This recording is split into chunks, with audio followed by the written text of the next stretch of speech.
다들 아시는 저기 내용일 텐데 그래도 기본적으로 그냥 빨리 넘어가도록 할게요. 요 강의에서 이걸 안 다룰 수는 없으니까. 리피드라고 하면은 보통 TG하고 포스폴리피드 이렇게 이제 두 개가 있어요. 근데 TG 트리글레서라이드는 저장형이고 그 다음에 포스폴리피드 요게 실제로 그 동물 세포의 멤브레인을 구성하고 있는 리피드예요.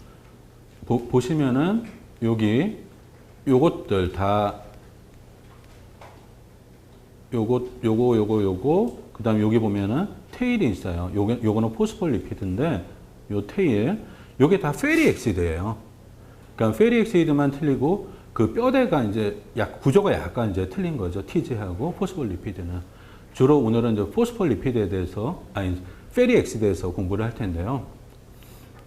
페리 엑시드를 이렇게 분류를 해요. 세츄레이티드 페리 엑시드, 포화지방산하고 모노세츄레이티드 페리 엑시드. 예를 들면은 오메가 9이라고 하는 올레익 엑시드가 여기 들어갑니다. 요건 이중결합이 하나 있는 거예요. 그 다음에 이중결합이 둘, 셋, 넷, 다섯, 6개까지. DHA는 6개까지 있죠. 이중결합이. 이런 것들을 이제 폴리언세츄레이티드 페리 엑시드라고 합니다. 그 다음에 오메가3, 오메가6라고 할 때 요 숫자 있잖아요. 요거는 뭐냐면은, COH, 요 반대편에 여기를 이제 1번 위치라고, 오메가 1번 자리라고 해요. 2번, 3번, 4번, 5번, 6번. 6번 자리에 이중결합이 있다고 해서 오메가 6 계열이라고 하고, 그 다음에 오메가 3 계열은 1, 2, 3번 위치에 이중결합이 있는 이런 페리 엑시드를 오메가 3라고 하죠. 대표적으로 리놀레익 엑시드, 약자로 LA라고 하고, 알파 리놀레닉 엑시드, 줄여서 이제 알라라고 하죠. 오늘 지금부터는 이제 LA, 알라 이렇게 이제 다 얘기하겠습니다.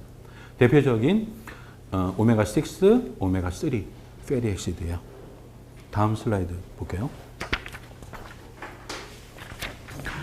자, 오메가3 그 부족 환자를 인류가 지금까지 한 100년 동안 찾았어요. 근데 언제 찾았냐 하면은 한 1980년 이때쯤에 결국엔 오메가3가 부족한 환자를 찾게 됐거든요. 처음에 이제 시작은 어디서부터 시작했냐면은 미네소타 대학의 벌 앤 벌, 그러니까 이게 부부입니다.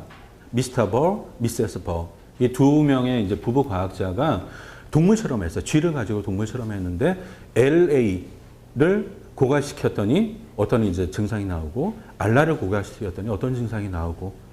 근데 알라를 고갈시켰을 때 LA를 보충해 준다고 해가지고 그 부족증이 해결되지는 않고 이런 일련의 이제 실험을 했습니다.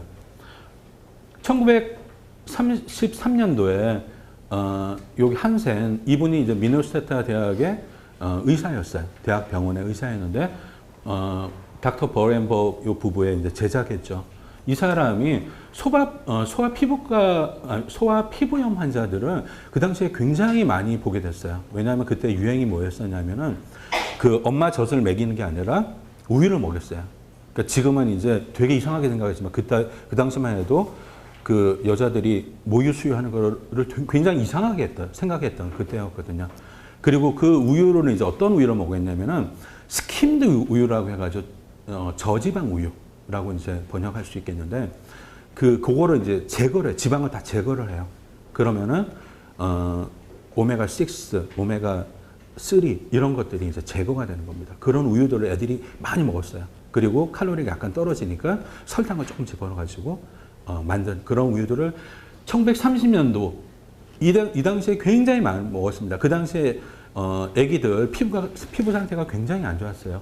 이 피부염을 어떻게 치료했냐면은 라르드 돼지 비계예요. 뭔지 아시죠? 돼지 비계. 예.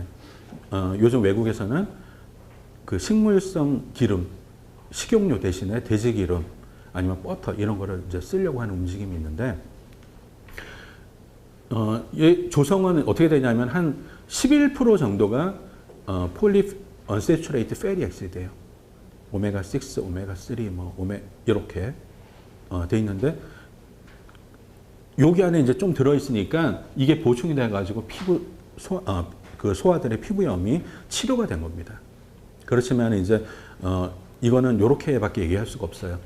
그러니까 essential fatty acid, 필수 지방산을 첨가해가지고 애들 피부염을 고쳤다. 이렇게밖에 얘기할 수가 없는 거죠, 아직까지는.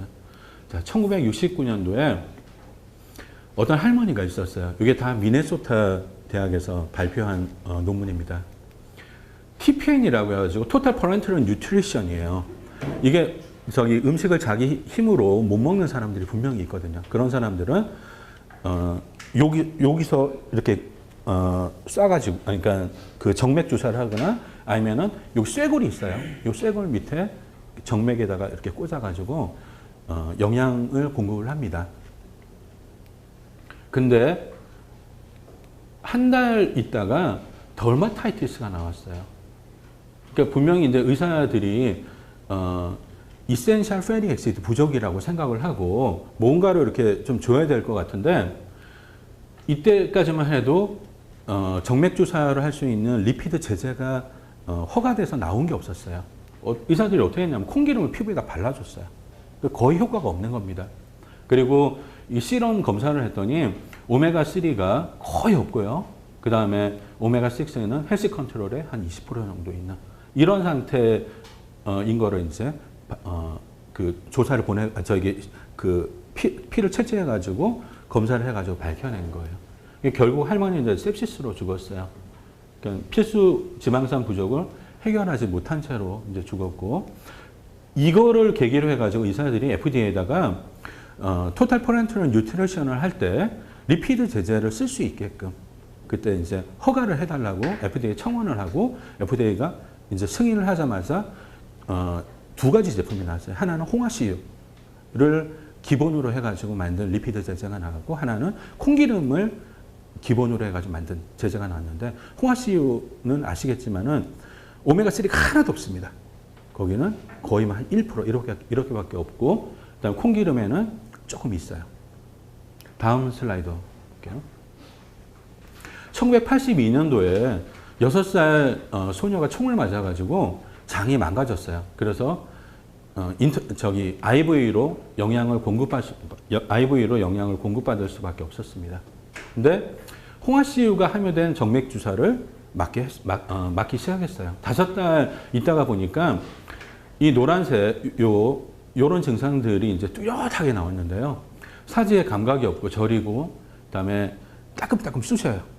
그리고 몸이 약해지고 걸을 수가 없고 다리에 통증이 있고, 뉴럴라지컬 디스터번스, 약간 이제 정신 활동이 제대로 안 되는 그런 상태입니다. 그리고 시야가 희미해져.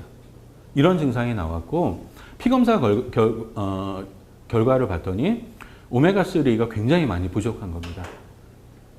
그래서 의사들이 이제 생각한 게 홍화씨유에는 알라가 거의 없어요. 그래서 콩기름을 원료로 해 만든 IV 제제로 바꿔줬습니다. 그랬더니 증상이 회복이 됐어요. 그러니까 그 제제에 요게 이제 LA 알라 요게 비율이 8대1 정도 됩니다. 콩기름은. 그러니까 그 시골에서 콩을 가지고 그 방앗간에 가서 짜면은 8대1로 나와요.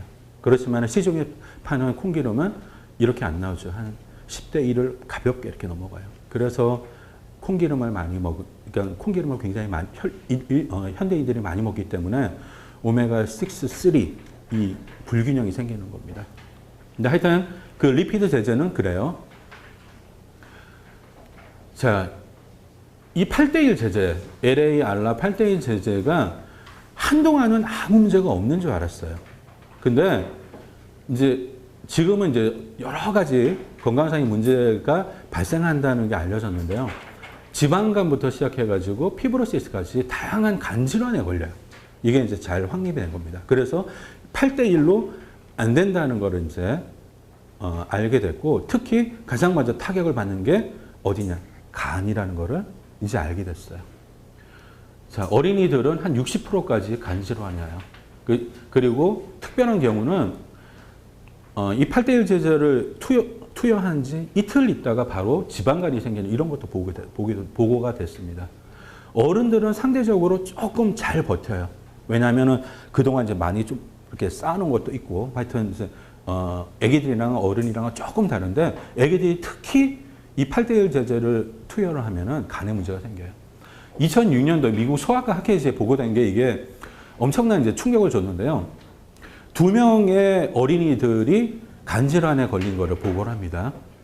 그 콩기름으로 만든 제제를 투여받고 나서 한 명은 간 이식 신청을 할 정도로 거의 회복 불능인 상태였어요. 근데 오메가 벤을 투여받고 나서 이 2명이 다 나았어요. 그러니까 간 이식을 신청한 그 아기도 간이 다 회복이 됐고, 그 다음에 살짝 간이 이렇게 망가진 그 아기는 더 완전히 회복이 됐고, 그러면서 이제 그러니까 대형 병원 있잖아요. 소아과가 있는 대형 병원에서는 오메가 벤, 즉 그 오메가3 위주의 리피드 제제예요. 이거를 다 갖다 놓습니다. 우리나라에도 큰 대학병원 가면 다 있을 거예요. 특히 소아병동 가면 다 있습니다. 없으면 안 되는 거예요. 왜냐하면 아기들 어떻게 하다가 뭐 한 5일 정도는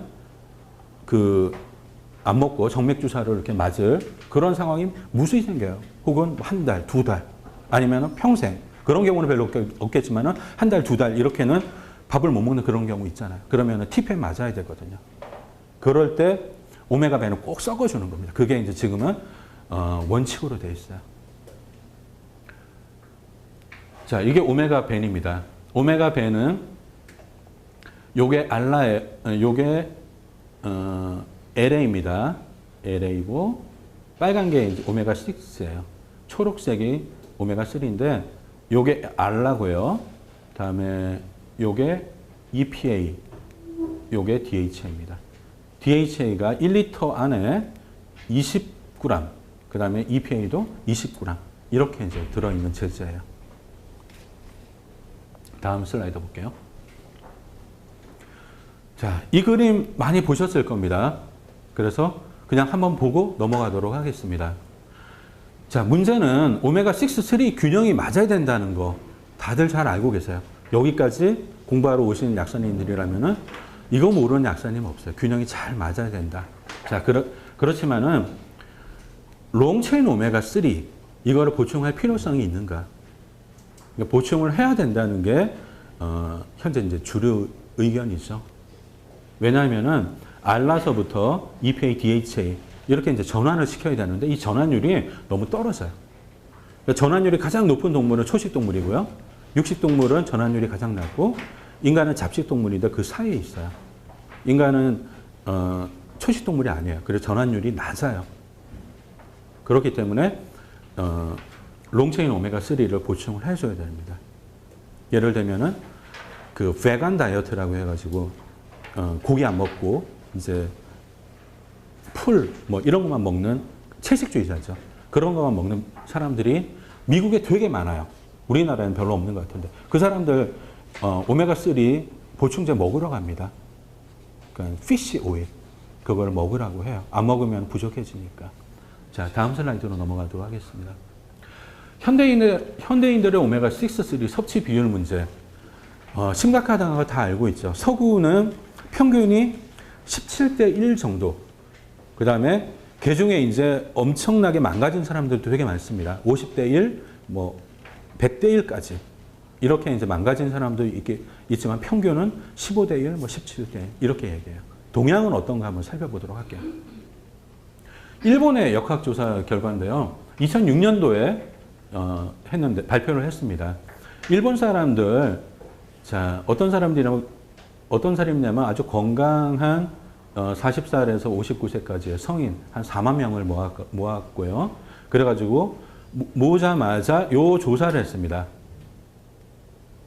어떻게 생선 섭취량 이거를 조사를 하고요. 그 다음에 오메가3 섭취, 오메가6 섭취 이렇게 조사를 해가지고 오메가6, 오메가3 이 비율이 나올 거 아니에요?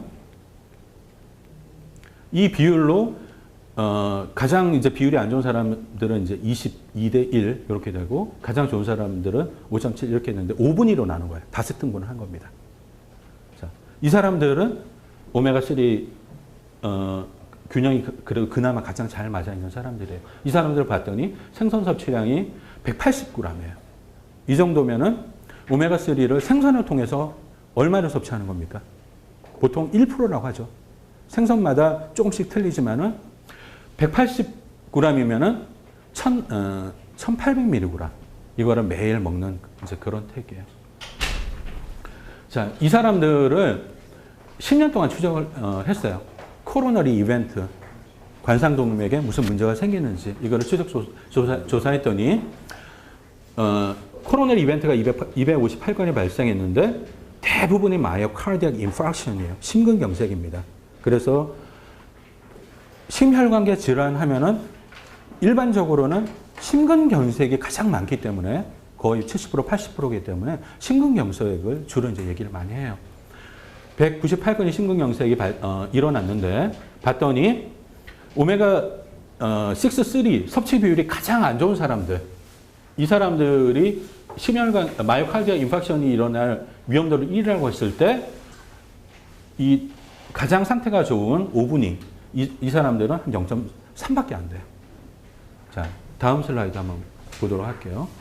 자, 여기서 아까 전에 이제 그 섭취 비율 봤었죠. 가장 좋은 사람들이 뭐 한 5대 1 정도고 옛날에 한때는 한 40년, 50년 전 이때만 해도 일본 사람들은 4대 1 정도로 먹는다고 했어요. 지금은 점점 그게 깨지고 있어요. 일본 사람들 상태가 안 좋아지고 있습니다. 전 세계적인 경향이에요. 왜냐하면 서구식 식단이 일본으로도 많이 들어갈 거예요. 특히 그 어린 세대들일수록 오메가 6, 3 이 비율이 굉장히 안 좋아요. 섭취 상태가 안 좋습니다. 그거는 전 세계 어느 나라 다 마찬가지예요. 그럼 우리 몸에 아까 전에 저기 일본 얘기 마저 할게요. 일본은 아까 전에 봤다시피 한 10대 1 정도 되는 것 같습니다. 한 10년 전에 한 10대 1 정도 되고 지금은 뭐 더 악화됐겠죠. 그러니까 서구랑 그렇게 큰 차이는 없어요. 조금 좋은 정도지 그렇게 큰 차이는 없고요. 그렇다면 우리 몸에 이제 오메가 3가 상태가 어떤지 알려주는 이제 좋은 지표가 있어야 되잖아요. 그러니까 전 세계적으로 이런 검사 키트가 많이 나왔어요.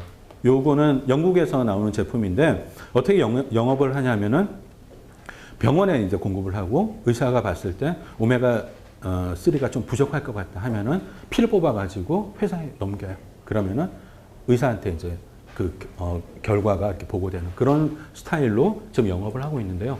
세 가지를 측정해 줍니다. 오메가 6, 3 비율하고 오메가 3 인덱스, 트랜스팻 레벨. 트랜스팻은 이제 FDA에서 금지를 시켰어요. 몇 년간의 유예를 두고 더 이상은 이제 식품에 넣으면 안 되지만은 하여튼 이것 때문에 건강상의 문제가 엄청나게 많습니다. 트랜스팻 페리 엑시드 때문에. 그래서 요거까지 이제 검사를 해줘요. 검사를 해주는데 오메가 3 인덱스 이거는 이제 논문에 굉장히 많이 나오는 그 지표예요. 굉장히 많이 씁니다. 그래서 오메가 3 인덱스는 살펴볼 필요가 있는데요. 그 개념은 간단합니다. 이해하기 그렇게 어렵지 않아요. 적혈구를 뽑아내요. 그리고 요 멤브레인을 또 뽑아냅니다. 그 다음에 페리엑시드를 다 분리를 시켜놔요. 그리고 이 페리엑시드를 이제 GC를 찍어가지고 이 피크를 이제 뽑는 거예요. 그래서 각각의 피크마다 이제 다 있을 거 아닙니까? 그랬을 때 오메가 3 인덱스는 뭐냐면은 요 노란색 요거는 콜레스테롤이라고 치고요. 포스폴리피드니까 꼬리가 2개 있죠. 빨간 거를 오메가 3라고 할게요. 그리고 하얀 거는 오메가 6라고 했을 때 요거 하얀 거하고 빨간 거를 다 카운팅을 해요. 카운팅을 하면 28개가 나옵니다. 그리고 오메가 3는 3개가 있어요. 3 나누기 28 해서 10.7% 이게 오메가 3 인덱스의 개념이에요. 그렇게 어려운 개념이 아닌데 논문을 읽다 보면 오메가 3 인덱스에서 딱 막혀가지고 더 이상 읽어버리질 못합니다. 약사님들이 그래요. 굉장히 많이 뭐 역학조사하면 무조건 나오는 개념이에요. 굉장히 중요한 개념인데 이번 기회에 꼭 알아두시기 바랍니다. 그러면 스스로 다 논문을 다 읽어내실 수가 있어요. 다음 슬라이드 볼게요. 그 키트를 공급하는 회사에서 보고서를 냈어요. 지금까지 한 2,000명 정도를 검사를 했는데 오메가 6, 3 비율하고 오메가 3 인덱스 요거를 이제 영국 사람들 상태가 어떤지 이렇게 보고를 했거든요. 주로 이제 검사를 한 사람들은 오메가 3 상태가 안 좋은 사람이라고 의사가 생각을 했기 때문에 요거보다는 조금 더 상태가 양호할 겁니다. 영국 사람들은. 그렇지만은 어떻게 되냐면 오메가3 인덱스가요. 가장 어린 세대, 이 세대는 2.5고요. 이거 완전히 개판인 겁니다. 인류가 이러면 안 되는 거예요. 정말. 그리고 할아버지, 할머니들도 이 3밖에 안 나와요. 가장 아이디얼한 거는 10에서 한 12% 정도라고 생각을 하거든요. 조금 있으면 이제 우리나라 역학조사 나오니까 그때 이제 좀 자세히 설명을 드릴게요. 그러니까 그 세대가 어릴수록 오메가3 상태가 안 좋아요. 요거 한번 살펴보도록 할게요. 오메가6, 비율 보면은 이 세대는 오메가6가 35개 있을 때 오메가3가 1개. 이렇게 35대 1 이런 식으로 이제 비율로 존재를 하는 거예요. 굉장히 좀 상태가 안 좋은 겁니다. 다음 슬라이드 넘어갈게요. 자, 요거는 역학조사인데요. 한 10년 전에 발표된 겁니다. 한국인의 오메가3 상태를 이제 힌트를 주는 겁니다. 그러니까 우리나라 사람을 대상으로 오메가3 인덱스를 조사한 조사 결과가 없어요. 이게 거의 유일합니다. 제가 뒤지고 이제 찾은 건데, 10년 전 건데요. 이 역학조사는 어떻게 했냐면, 부산하고 일본의 시네마요, 그리고 몽고의 울란바토르, 요거 세 개 도시에 사는 30살에서 60살까지 아주 건강한 남성들, 그러니까 직장인들이에요. 직장인들이면 건강검진 받잖아요. 그 건강검진 결과를 가지고 이제 논문을 낸 거죠. 정리해가지고. 보시면은, 자, 이쪽으로 갈수록 이 세대가 이제 어려지는 겁니다. 일본 사람들은 생선을 좀 많이 먹어요. 일본 사람들은.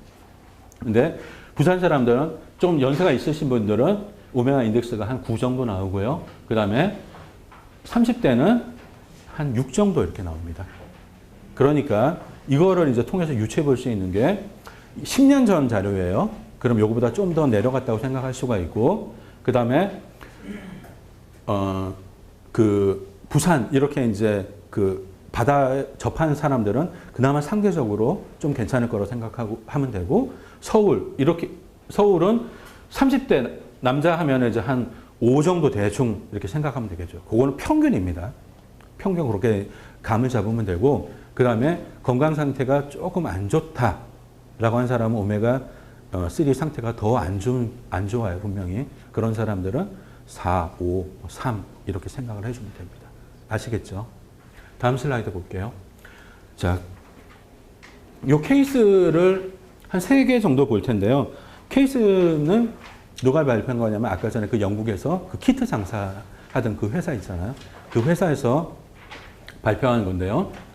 자, 첫 번째 케이스 살펴보도록 할게요. 루마티스 관절염 환자예요. 크로닉 페인 신드롬이 있어요. 이렇게 항상 온몸이 이렇게 아픈 겁니다. 불면증, 불안초조, 극도의 피로를 호소해요. 하루에 2300mg 오메가3를 복용했더니 6개월 후에 오메가3 인덱스가, 자, 여기 오타 났죠. 11에서 3.3으로 이렇게 이제 개선이 됐습니다. 오메가3 인덱스가. 근데 2300mg 오메가3 보충제만 먹어가지고 이렇게 나오지가 않아요. 그러니까 식습관도 교정을 해줘야 돼요. 생선을 일단 먹는 게 가장 중요한 식습관 교정이고요. 두 번째는 뭐냐면은 식용유를 어떻게든 악착같이 덜 먹어야 되는 겁니다. 미국 같은 경우는 평균 콩기름 섭취량이 어떻게 되냐면 하루에 1인당 20g이에요. 콩기름. 그러면은 그 중에 반은 LA 오메가6거든요. 그 탄소수 18개짜리. 그러면은 10g, 1000mg의 LA를 항상 먹는 거예요. 매일 미국 사람들은. 후라이 치킨 이런 거, 피자 이런 데 다 들어갈 거 아닙니까? 그러니까 이게 지금 상태가 되게 안 좋은 거예요. 특히 이제 어린 애기들 있잖아요. 닭 튀긴 거 이런 거 좋아하고 하는 애기들, 그런 애기들은 오메가3 상태가 굉장히 안 좋을 겁니다. 그래서 식생활 개선을 두 가지 식습관 개선을 같이 병행해 줘야 돼요. 오메가3를 보충제를 먹으면서. 자, 하여튼 악착같이 이 사람은 오메가3 상태를 개선시켰죠. 자, 모든 증상이 다 개선됐어요. 특히 오메가3는 루마티스 관절염에 어떤 소염 진통제보다 효과가 좋았다고 이분이 얘기를 합니다. 자, 두 번째 케이스 살펴보도록 할게요. 60살 여성이었어요. 루마티스 관절염하고 골관절염이 같이 왔어요. 이 무릎이 아픈 겁니다. 골관절염. 그래서 손자와 같이 놀아줄 수도 없고 혼자 힘으로 계단을 내리랑 할 수가 없었어요. 근데 오메가3 복용 2, 3주 후에 당장 계단을 오를 수 있을 정도로 통증이 완화됐습니다. 오메가3 보충제 먹고 식생활 습관 개선하면은 이런 결과가 나와요. 그러니까 골관절염에 오메가3를 먹인 좋은 임상 데이터가 있습니다. 좀 이따 이제 살펴볼 텐데 한동안 무시했었는데 최근 그 동물 실험 쪽에서 좋은 데이터가 계속 나왔어요. 그러니까 수의사들이 그 늙은 개들 있잖아요. 늙은 개들 관절염 다 걸리거든요. 그 오메가3를 먹이는 그런 임상 실험을 굉장히 많이 했어요. 수의사들이. 그리고 실험하기가 되게 쉬워요. 오메가3 먹인 다음에 몇 미터 뛰는지 뭐 이런 거 간단하게 수치로 딱 나오잖아요. 그랬더니 요거밖에 못 뛰는데 오메가3 먹었더니 이렇게 뛰더라. 그러면서 최근에 이제 할아버지 할머니 대상으로 임상 실험 데이터가 이제 처음으로 나온 거예요.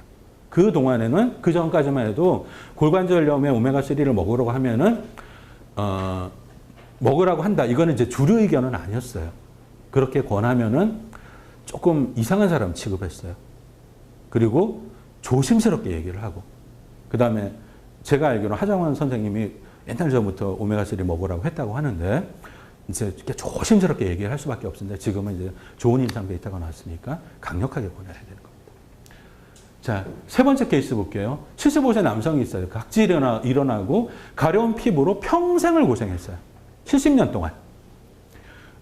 여러 가지 방법을 썼겠죠. 병원에도 다니고 여러 가지 방법을 썼겠지만은 적혈구의 오메가6, 3 비율이 25대 1이었어요.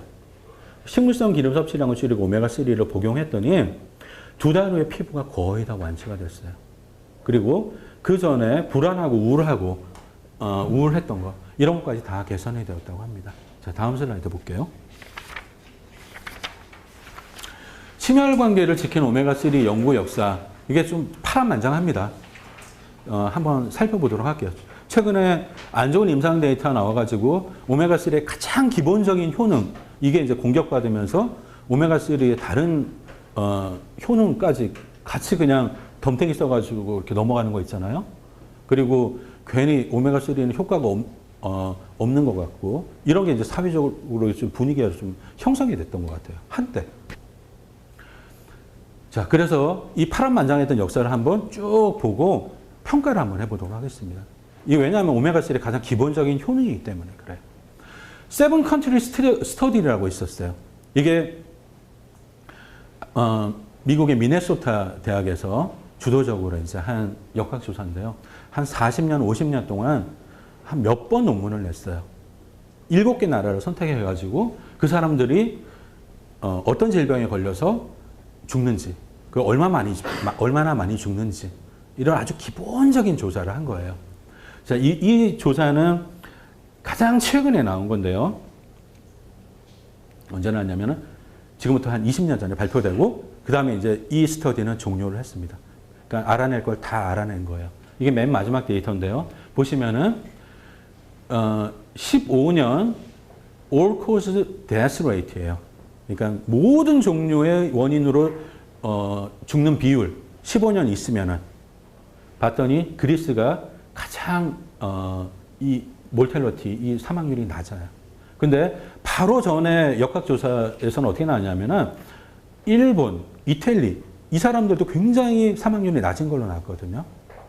어떻게 생각할 수 있냐면은 그 한 10년 동안 이탈리아하고 일본은 좋은 식습관을 버리고 서구화됐다고 생각을 하고 이제 남아있는 거는 이제 그리스밖에 없다라고 생각하고 사람들이 그리스에 되게 많이 갔어요. 그래서 그리스 사람들이 뭘 먹는지 이런 조사를 하러. 그러니까 옛날에는 이런 조사를 굉장히 많이 했습니다.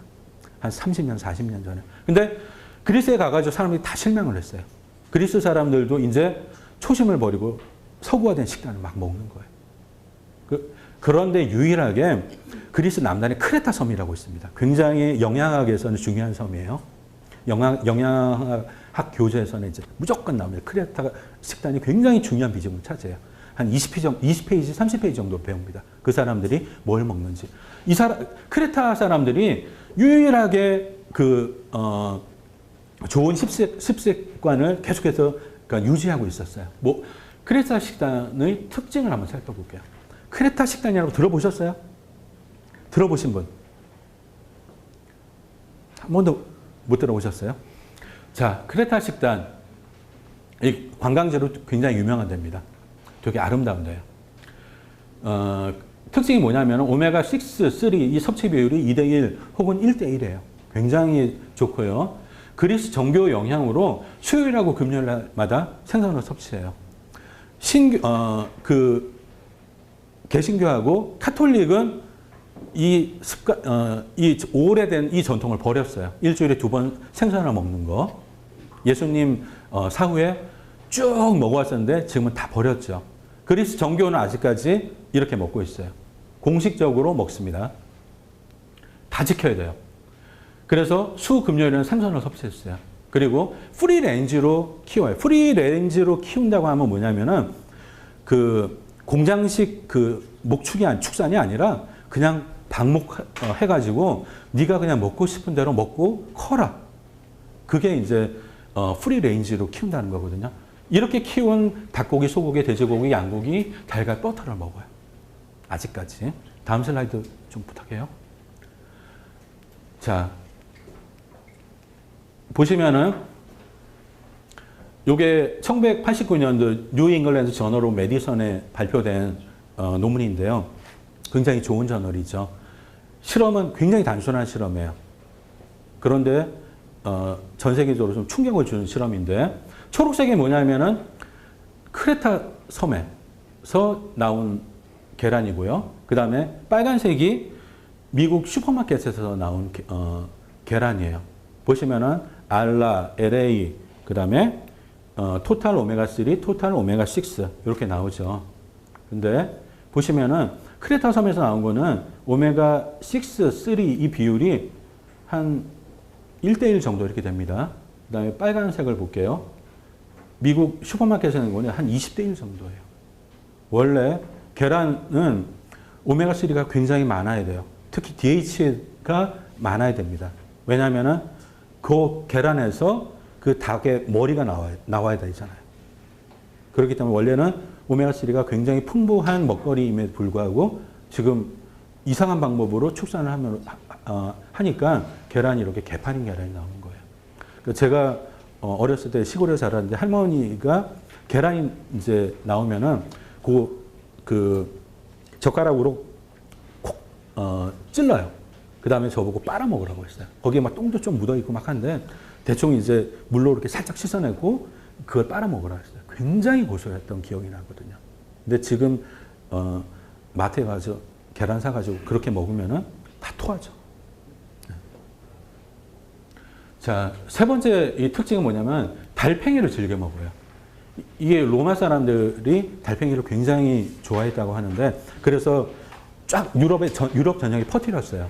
이 달팽이 먹는 문화를. 근데 그리스에서 굉장히 이제 아직까지 많이 먹는데 오메가6, 3 이 섭취 요 비율을 보면은 오메가3가 완전히 압도합니다. 그러니까 세상에 이런 먹거리가 별로 없죠. 오메가3가 완전히 압도하는. 그 다음에 치즈, 올리브유, 올리브, 야채, 과일, 빵, 생선, 바닷가재, 포도주 이런 것들을 이제 먹어요. 이렇게 먹으면은 굉장히 건강하겠죠. 다음 슬라이드 부탁해요. 이게 이제 지중해 식단이고 그 다음에 아직까지 그 명맥은 크레타 식단으로 지금 유지되고 있어요. 자, 다음 슬라이드 볼게요. 라이온 하트 스터디 한 번도 안 들어보셨죠? 1994년도 이제 란셋에 실린 논문인데 마이오칼디악 인파크션에 걸린 사람 그러면은 재발할 가능성이 굉장히 높습니다. 이 사람들은 보통 사람들은 마이오칼디악 인파크션이 언제 오겠어요? 그런데 이 사람들은 금방 재발을 해요. 그러니까 두 번째 공격을 받는다는 거죠. 이거를 막기 위해서 스타틴도 투여하고 그러는 겁니다. 600명을 모았고요. 300명한테 크레타 식단을 먹으라고 했어요. 그랬더니 5년 동안 이제 추적 관찰을 하는데 이게 크레타 식단이에요. 크레타 식단을 먹으면 2차 마이오카르디악 인파렉션이 거의 안 오죠. 그 다음에 요거는 당신이 지금까지 먹었던 대로 먹어라 하면은 한 10% 정도는 2차 마이오카르디악 인파렉션이 오는데 크레타 식단을 먹으면 거의 안 와요. 이게 아주 무슨 되게 어려운 약물로 이렇게 접근하는 게 아니라 순전히 영양학적으로 접근하는 거예요. 그러면은 영양학적으로 접근한다 하면은 효과가 좀 미미할 거다라고 생각하기 쉽잖아요. 근데 효과가 굉장히 강력해요. 그리고 이 효과가 강력했기 때문에 사람들한테 좀 많이 충격을 줬어요. 그래서 란셋에도 실릴 수 있었고 이때부터 빕스 뭐 이런 애슐리 이런 이제 샐러드 뷔페 이런 게 전 세계적으로 유행한 겁니다. 우리나라도 지금 많이 들어와 있죠. 그렇지만 이 좋은 임상 데이터가 순전히 오메가3 때문이라고 결론을 내릴 수는 없어요. 당연하죠. 자, 다음 슬라이드 볼게요. 지시프리벤지온 트라이얼이라고 1999년도에 란셋에 실린 거예요. 이탈리아에서 한 임상 실험인데 심근경색이 온 사람을 모았어요. 한 10,000명 정도를 모았고요. 오마코 하나를 이제 먹였습니다. 일부에게는 오마코를 먹이고 일부에는 이제 가짜약을 먹인 거죠. 그랬더니 오마코를 먹였더니 all fatal CV 이벤트가 20% 정도 떨어졌고요. 그 다음에 all CV death도 마찬가지고요. sudden cardiac death는 30% 더 예방을 해요. 굉장히 결과가 좋게 나왔고요. 이때 이제 비로소 오메가3가 심혈관계를 튼튼히 한다. 심장을 지킨다. 이런 이제 얘기를 하기 시작했던 겁니다. 다음 슬라이드 볼게요. 그래서 지시프리벤지온 트라이얼 결과를 보고 여러 나라 정책 당국에서 심근경색이 온 사람들한테 빨리 그런 사람들 대상으로 빨리 오메가3를 먹으라고 권장을 해요. 그리고 일부 나라에서는 보험 적용도 해줘요. 우리나라는 안 해주지만은 해주는 대표적인 나라가 영국입니다. 영국은 해줘요. 보험 처리를 해줍니다. 그리고 영국에서 데이터가 굉장히 많이 쌓였을 거 아니에요? 자, 2013년도 역학조사 결과가 나왔는데요. 그러니까 그동안 이제 쭉 이렇게 많이 먹여왔을 테니까 어느 정도 결론이 난 겁니다. 1차 심근경색 후 90일 이내에 오메가3를 복용하기 시작하면은 2차 심근경색이 올 확률이 22% 감소하고 더 빨리 복용을 시작하면은 더 많이 감소를 시켜요. 그리고 당뇨 환자들이 특별히 크게 효과를 받습니다. 한 30%, 40%까지 2차 심근경색을 막아줘요. 다음 슬라이드 볼게요. 최근에 오메가3가 효과가 없다는 그런 임상 데이터가 몇 개 발표됐습니다. 자, 초록색. 요거는 효과가 있게 나온 거고요. 빨간색이 효과가 없게 나온 건데요. 자, 오메가 트라이얼, 그 다음에 알파 오메가 트라이얼, 슈퍼롬 트라이얼. 요 세 개가 이제 대표적인 건데요. 이게 문제가 다 있습니다. 오메가 트라이얼은 N수가 부족하고요. 기간이 너무 짧아요. 그러니까 지시프리벤존 트라이얼만 해도 한 3달에서 한 6달 이때쯤 돼야지 이 효과를 확인할 수 있기 시작했거든요. 물론 나중에 가면은 이 효과가 훨씬 더 커지지만은. 근데 N수도 많이 부족하고 기간도 짧고 이런 문제가 있고요. 알파 오메가 트라이얼은 용량 부족이에요. 이건 어떤 이제 임상 실험이냐면은 알라를 한 2000mg 먹이고요. 오메가3를 370mg 두 개를 이렇게 같이 먹여요. 알라 전환율이 굉장히 낮다고 하잖아요. 그 남자 같은 경우는 어떤 이제 그 조사에 의하면은 5% 미만이에요. 전환율이. 여자가 이제 조금 높은 거고 일반적으로 뭐 5%에서 10%라고 해주고 그 다음에 조금 더 써줘가지고 여자들 뭐 임신이나 이제 이때는 한 15%까지 갈 수 있다고 이렇게 얘기해 주는데 전환율이 그렇게 높지가 않거든요. 근데 전환율 예를 들어 10%라고 하면은 알라 2000mg을 먹었으면은 EPA, DHA 200mg 먹은 거잖아요. 맞죠? 전환율이 10%라고 하면은. 그러니까 용량 부족인 겁니다.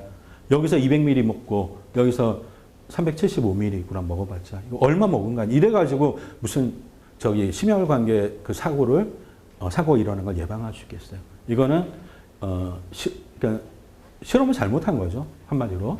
그다음에 600mg 오메가3를 먹여가지고 오랫동안 그 추적 조사를 하긴 했어요. 4.7년이면 좀 오랫동안 했죠. 그렇지만은 용량이 너무 부족해요.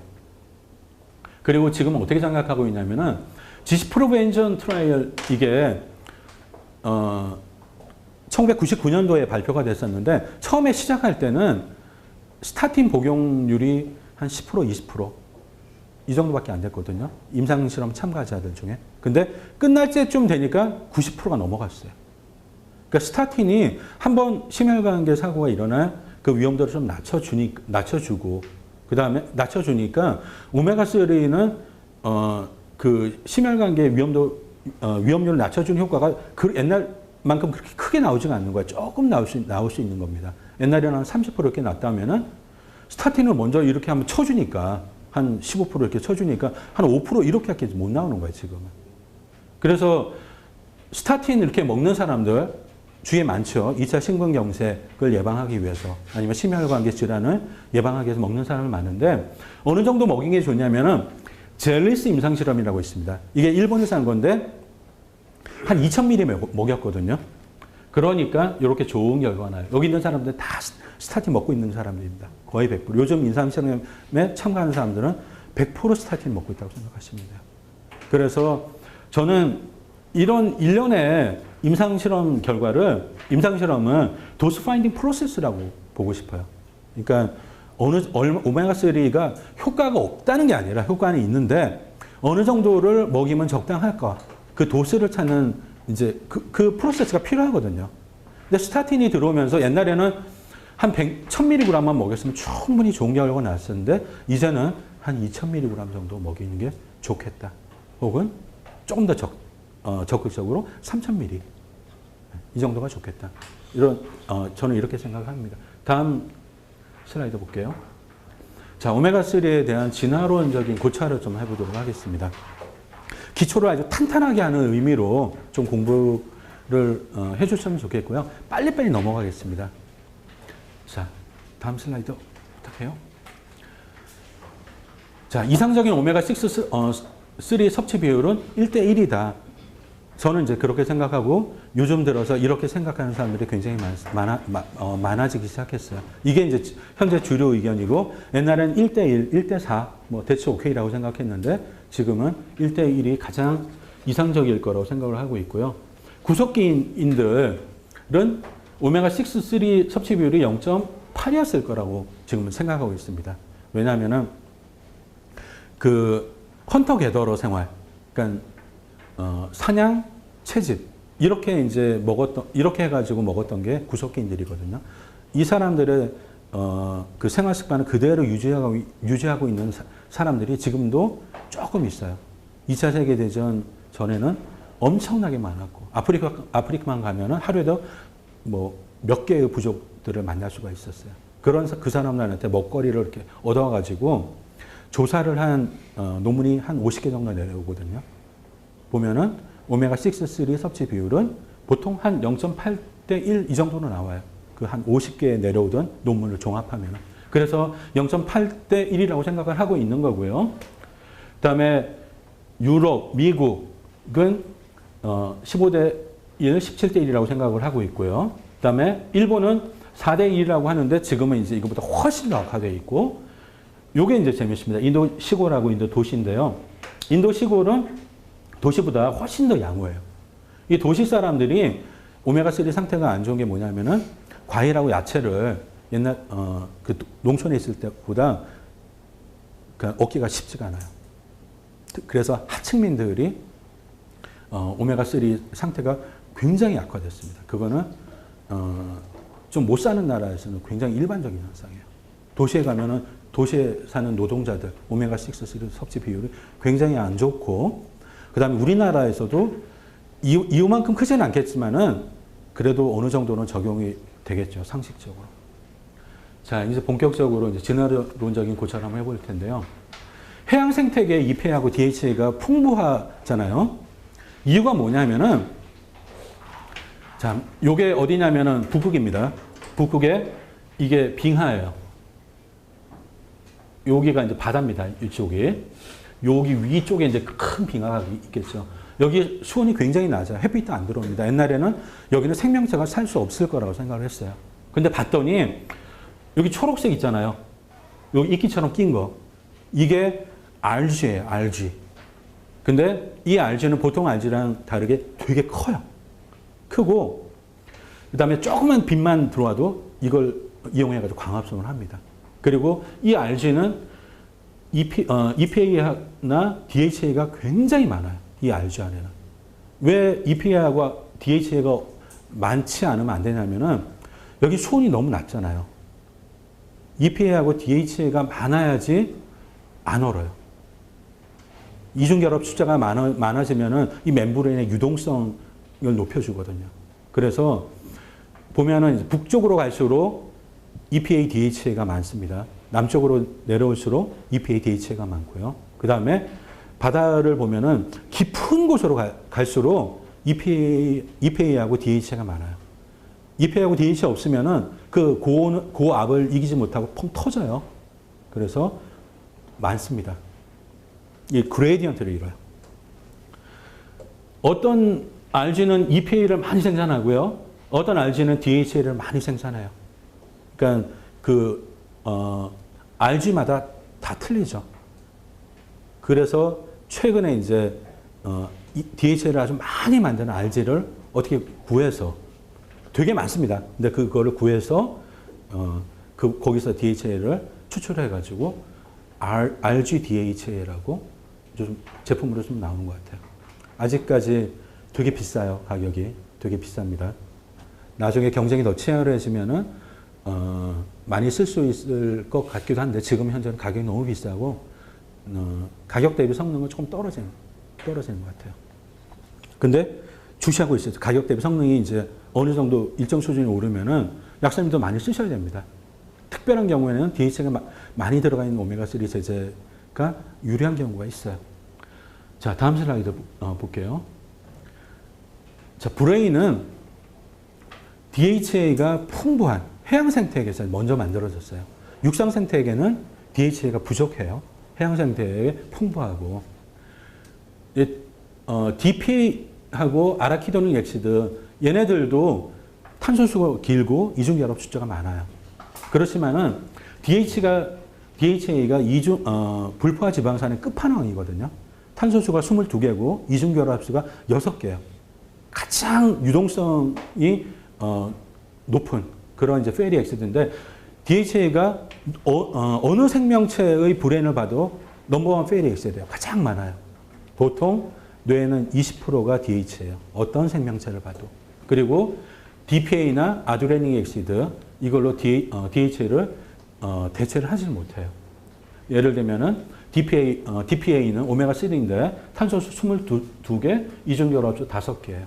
아두레닉 엑시드는 이게 브레인의 넘버 3 페리 엑시드입니다.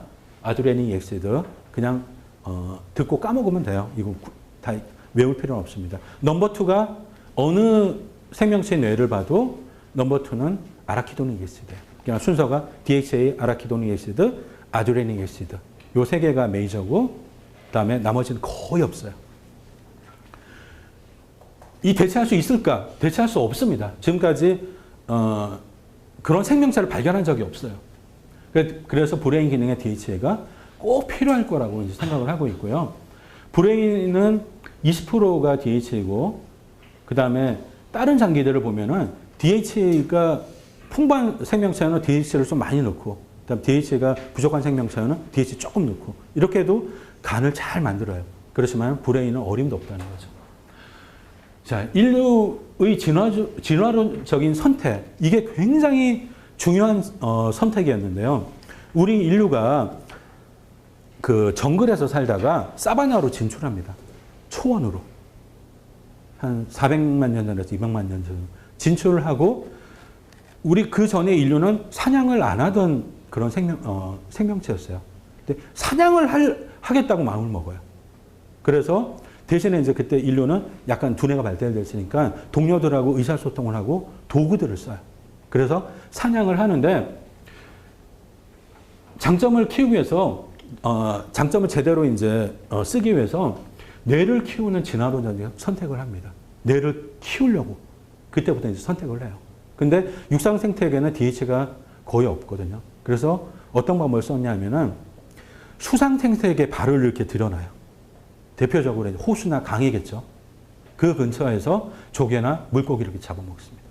그래가지고 뇌를 키워요. 우리 선조들은 하루에 2000mg에서 20,000mg의 그 롱체인 오메가3 이거를 섭취했을 거라고 생각을 해요. 몇 백만 년 동안. 그러면서 뇌가 점점 커졌어요. 얼마 정도로 커졌는지 좀 이따 보게 될 겁니다. 다음 슬라이드 볼게요. 자, 인류의 발생지 동아프리카 협곡이에요. 여기가 동아프리카 협곡인데 여기에 오스트랄로피테쿠스를 비롯해가지고 여러 우리 조상들의 유골들이 발견됩니다. 그래서 지금 어떻게 생각하면 이 협곡을 가득 채우면은 이동을 했다고 이렇게 생각을 해요. 전 세계로. 이 협곡을 따라서 위쪽으로 아래쪽으로 보냈다고 생각을 하고 그 다음에 결과론적이지만은 일찍 먼저 선발대는 다 전멸했고요. 한 10만 년 전 그때 이제 호모 사피엔스가 여기를 가득 차게 되고 이제 드디어 여기서 인구 밀도가 이제 증가하니까 퍼져나가야 되잖아요. 이제 이 사람들이 지금 지구를 이렇게 가득 메고 있다고 지금 생각을 하고 있어요. 이 동아프리카 계곡에 보면 호수가 되게 많습니다. 이제 이 호수의 특징이 뭐냐면은 물고기 종류가 굉장히 단순해요. 근데 메기가 되게 많이 자랍니다. 메기는 어떤 특징이 있냐면은 뇌의 메기의 페리엑시드 조성이 뇌와 거의 비슷해요. 그래서 메기를 먹고 우리 조상들이 메기를 먹고 브레인을 키웠을 거라고 이렇게 생각을 합니다. 이게 브레인의 페리엑시드예요. DH가 가장 많고요. 아라키도닉 액시드 두 번째, 아드레닌 액시드가 세 번째고 나머지는 거의 없습니다. 거의 없고 브레인의 페리 액시드 특징은 오메가3, 오메가6가 거의 1대1이에요. 그리고 숏체인 페리 액시드는 별로 없고 롱체인 페리 액시드 위주고 롱체인 페리 액시드에서도 1대1이고 DH가 가장 많다는 것. 이게 세 가지 특징입니다. 다음 슬라이드 볼게요. 이게 우리의 가장 오래된 조상일 거라고 생각하는 사람들입니다. 엔세팔라이제이션 코이션트라고 하는 이제 지표를 간단하게 설명해 드릴 거예요. 이게 어떤 지표냐면은 동물이 몸무게가 어느 정도 되면은 이 몸무게에 해당되는 적당한 브레인 사이즈가 있어요. 이제 모든 동물들이 다 평균을 내면은 몸무게가 한 70kg 된다면 브레인 사이즈는 한 이만큼이 평균이다. 라고 하는 게 있거든요. 그러면은 그 동물은 엔세팔라이제이션 코에피션트를 1이라고 해요. 대부분의 초식 동물은 다 1 이하예요. 코끼리부터 해가지고 기린 다 0.5, 뭐 0.7 다 이렇고 우리 조상들은 처음에 2로 시작했어요. 2로 시작해가지고 자 이렇게 멸종했죠. 호모 에렉투스 멸종했고 했는데 사피엔스 우리 옛날 사피엔스 한 10만 년 전에 그 사피엔스는 엔세팔라이제이션 코이션트가 한 7 정도 됩니다. 한 3.5배 정도 브레인 사이즈를 키웠죠. 200만 년에서 한 400만 년 사이에. 그리고 인류는 계속해서 브레인 사이즈를 키우고 있어요. 지금 10만 년 사이에 0.4 정도가 지금 커졌어요. 지금 계속해서 커지고 있는 겁니다. 브레인 사이즈가. 한번 진화의 방향을 그렇게 잡은 거예요. 우리 인류는. 근데 제 걱정이 있어요. 파무약사의 걱정이라고 하는데 우리 인류가 현재 인류가 오메가3 섭취량이 너무 부족해요. 그래서 우리의 진화 방향하고 배치됩니다. 그래서 이게 인류가 계속해서 생존하고 번영하는데 큰 걸림돌이 되지 않을까. 예를 들면은 지금 인류가 분노 같은 거를 잘 조절을 못해요.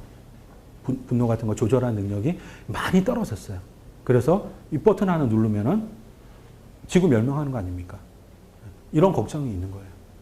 실제로 오메가3를 보충해 주면은 분노를 조절할 수 있는 능력이 생겨요.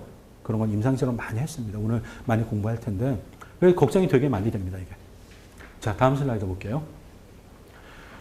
지금 현재 인류가 오메가6, 3 이 균형이 완전히 깨졌는데 어떠한 경로를 통해서 이렇게 깨졌는지 이것도 아주 빨리 살펴보도록 할게요. 우리 구석기인들은 뭘 먹었냐면은 자, 헌터로서 사냥한 초식동물의 고기를 먹고 물고기를 먹었어요. 그리고 궤더로서 야채, 과일, 고구마 이런 것들을 먹었습니다. 근데 지금 그 그래스 페드 비프라고 해가지고 그 목장에 풀어놓고 이제 풀만 먹게 해서 키우는 소가 있고 그 다음에 콩이나 아니면 옥수수 같은 거를 먹여서 키우는 소가 있거든요. 이 소의 오메가6, 3 섭취 오메가6, 3 비율을 보면은 굉장히 큰 차이가 나요. 그래스 페드 비프는 1.5대 1에서 2대 1 정도 요 사이에 이렇게 나오거든요. 암만 나빠져봤자 3대 1이에요.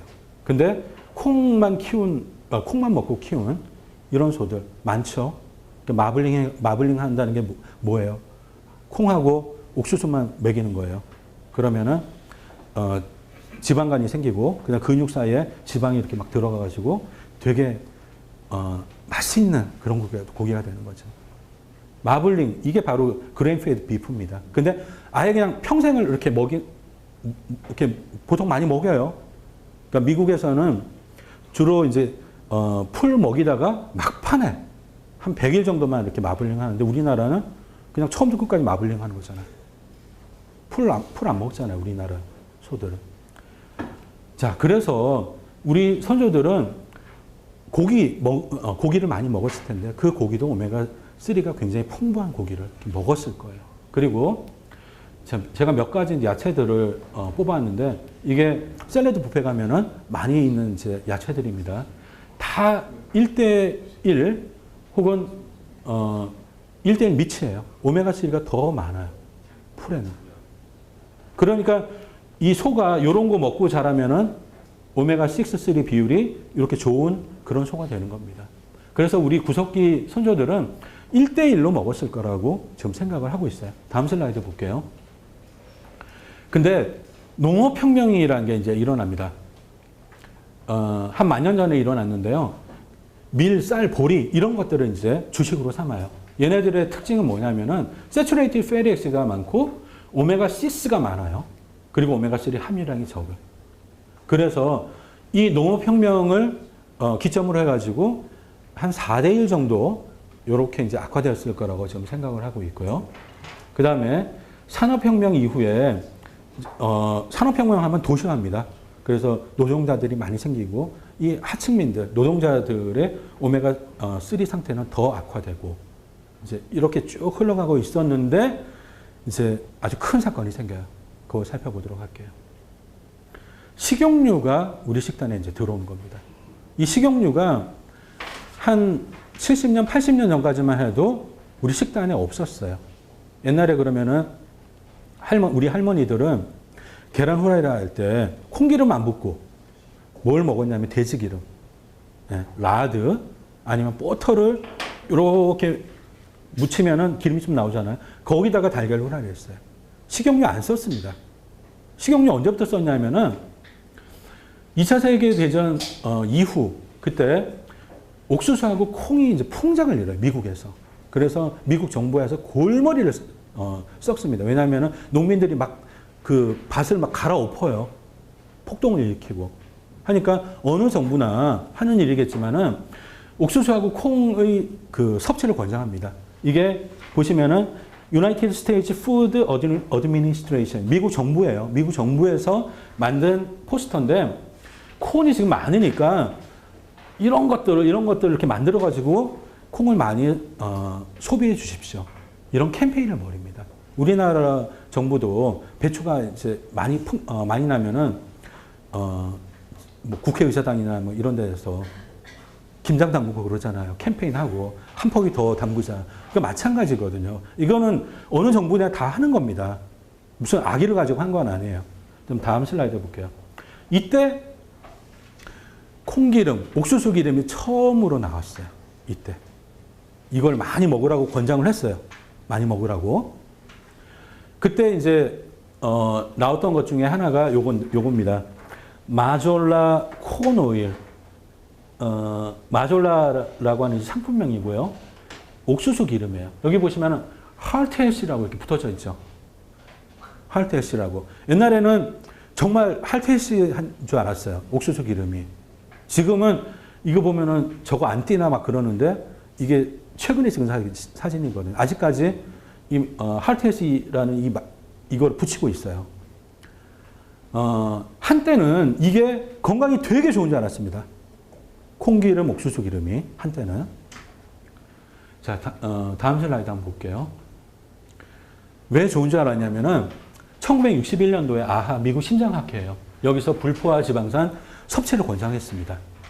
자, 제가 한번 읽어볼게요. 이 너무 충격적인 사건이라서 The reduction or control of fat consumption under medical supervision with reasonable. 자, 노란색 요거는 해석을 할게요. Saturated fat을 지금 너무 많이 먹고 있는데 이거를 polyunsaturated fat으로 대체를 하는 거를 권장한다. 뭘 위해서 권장하냐면은 동맥경화를 예방하고 그 다음에 하트 어택, 하트 스트로크를 막기 위해서 polyunsaturated fat을 많이 먹으라고 권장을 했습니다. 1961년도에. 그 당시만 해도 polyunsaturated fatty acid가 오메가3하고 오메가6로 이렇게 나눠져 있는지 이 개념이 희박할 때였어요. 그래서 어떤 광고가 이제 나오냐면은 이 마졸라, 아까 전 그 회사입니다. 이 회사에서는 비타민 A is the plus in carrot. 비타민 A는 요 캐롯에 많아요. 이게 캐롯입니다. 그리고 polyunsaturated. 이게 아하에서 먹으라고 권장하는 polyunsaturated are the plus in 마졸라. 이렇게 된 이런 광고를 막 해요. 그러니까 사람들이 이거 먹으면 건강해지겠네. 이렇게 생각을 한 겁니다. 자, 이게 뭐냐면은 마가린이에요. 콩으로 만든 마가린이에요. 이게 콩으로 어떻게 마가린 만들죠? 콩기름에 압력을 가하고 수소를 넣으면은 이중결합에 수소가 들어가요. 그러다가 시스로 들어가기도 하고 트랜스로 들어가기도 해가지고 트랜스 페리 엑시드가 생기면 이게 이제 몸에 되게 안 좋은 거죠. 압력을 많이 가하고 수소를 많이 넣으면은 이중결합이 다 수소가 들어가요. 그래서 기름이 이 고체가 되는 겁니다. 이런 것들을 지금도 먹고 있죠. 마가린. 콩으로 만든 마가린의 정체가 이겁니다. 이런 거 먹으면 안 되는 거예요, 정말. 그리고 콩기름, 할텟이라고 하는. 그러니까 자본이 이렇게 개입해가지고 이걸 조금 망쳐놓은 그런 느낌도 있는데 하여튼 이런 광고가 성행했어요. 그러니까 사람들이 이거 가지고 이제 닭도 튀겨 먹어봤거든요. 그러니까 되게 맛있어요. 미국 정부에서는 많이 소비하라고 권장하지. 그 다음에 아하에서는 건강이 좋다고 하지. 그리고 먹어보니까 너무 맛있는 거예요. 그래서 섭취량이 급증했습니다. 요 발표하고 나서. 그리고 하나의 문화가 됐어요. 아하는 벌써 그 권장한 거를 이제 철회를 했죠. 그렇지만은 문화로 딱 정착이 돼가지고 이게 안 바뀌는 거예요. 이러면서 현대인들의 오메가6, 3 상태가 개판이 된 겁니다. 다음 슬라이드 볼게요. 실제로 임상실험 해보면은 안 좋아요. 콘오일을 막 먹였어요. 하루에 20g, 30g씩 이렇게 먹였습니다. 그랬더니 코로너리 하트 디지즈 사망률이 뭐 한 5배, 4배 이렇게 증가한 겁니다.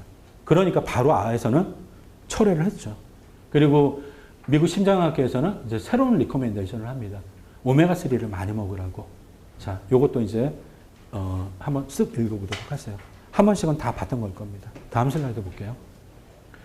지금 여러 정부기관 그리고 여러 단체에서 오메가3 섭취를 권장하고 있어요. 세계보건기구에서 요만큼 먹으라고 권장을 하고 있고요. 그 다음에 요게 유럽입니다. 유럽의 식약처예요. EFSA. 여기까지가 이제 정부기관이고요. 여기는 단체입니다.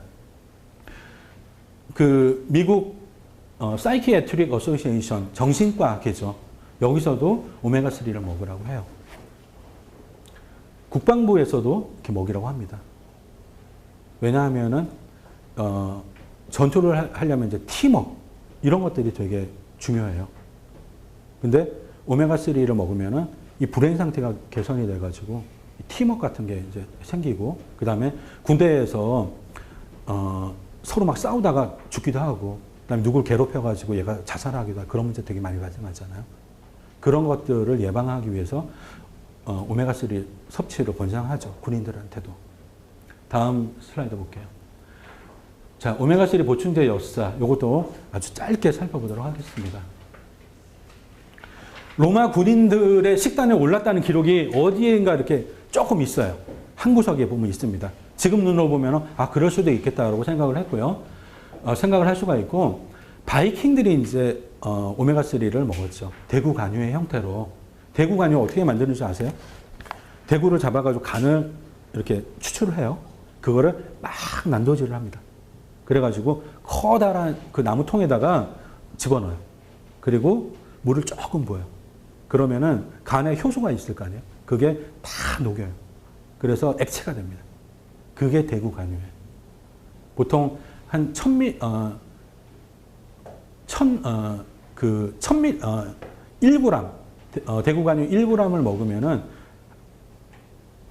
그 중에 10%가 오메가3거든요. 그러면은 한 100mg이 오메가3예요. 1g 중에.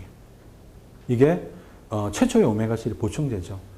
대구 간유는 비타민 A하고 오메가3하고 비타민 D 요 세 가지가 그 핵심이에요. 근데 그 바이킹들이 굉장히 많이 오랜 기간 동안 먹어왔고요. 바이킹들이 영국 사람한테도 가르쳐줬어요. 그래서 영국 사람들도 대구 간유를 많이 먹었어요. 민간요법에서 상처에 바르기도 하고요. 그 다음에 통증이 있을 때, 그 다음에 여러 종류의 피부 질환에 복용하거나 이렇게 먹었다고 해요.